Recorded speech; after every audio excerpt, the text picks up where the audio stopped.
Hi, I'm Aryav, and welcome to The Week That Was, a 60-second-ish look at what happened this past week at SJIIES.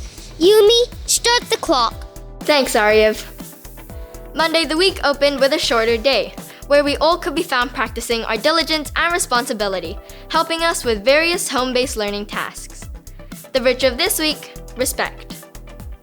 Tuesday and Wednesday, families from all around Singapore gathered safely to celebrate Chinese New Year in and outside of the home. Thursday, everyone returned to school, settling into their new Thursday routines for 2022.